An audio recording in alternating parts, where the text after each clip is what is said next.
So hopefully you remember that the limit of a function as x approaches a point and the value of the function at the point don't have to be equal, but they could be equal.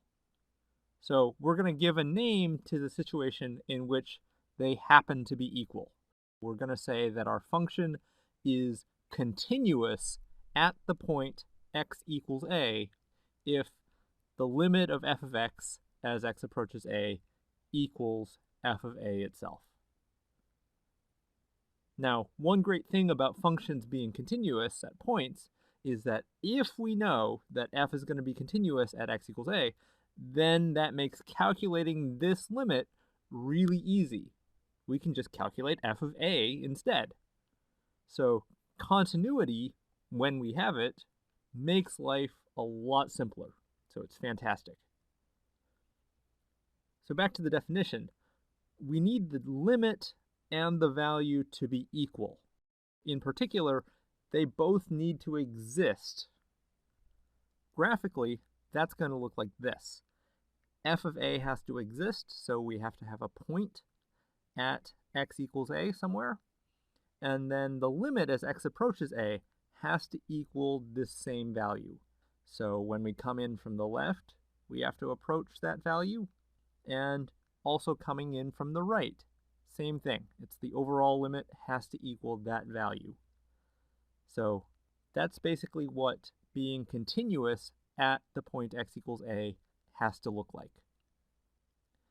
There are a variety of ways in which a function might fail to be continuous at x equals a.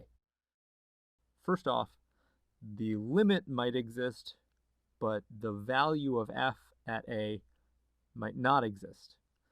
That would look like this. And just keep the same picture, just erase the point at x equals a itself. So we still have a limit, but now f of a doesn't exist. This is no longer continuous. We have a hole at x equals a. Another way to be discontinuous would be if the limit exists and then f of a also exists, but they're not equal. That would look just like this, where we put a value for f of a that's different than the limit as x approaches a.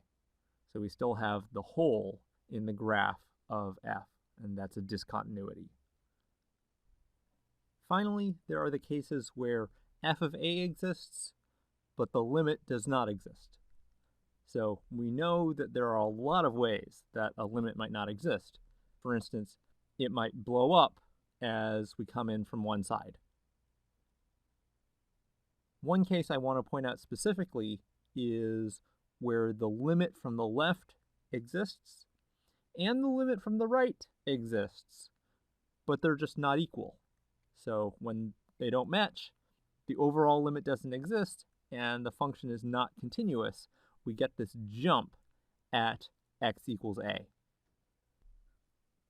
Something to notice here, we don't have an overall limit, but we do have the limit of f of x as x approaches a from the right, and that does happen to be equal to f of a. So when that happens, then we say that f is right continuous at a. And we can have a similar definition for left continuous. I'm not going to write that down. So in this picture, f is right continuous, but not left continuous at x equals a. But to be continuous overall, we need to be both right and left continuous at the point in question. We're not here, so instead we have this jump, we have a discontinuity. So to summarize, if you're discontinuous at a point, then either the graph is going to jump there, or maybe it has a hole, we saw that earlier, or coming in from one side, the function blows up or goes crazy somehow. But if your function is continuous at x equals a, that means none of that stuff happens, and instead we have just a nice, happy function right at this point. And not only is the picture happy, but it makes computing limits easy. And so most of the rest of the sequence is going to be about how can we recognize just from a formula whether a function is going to be continuous. Sound good?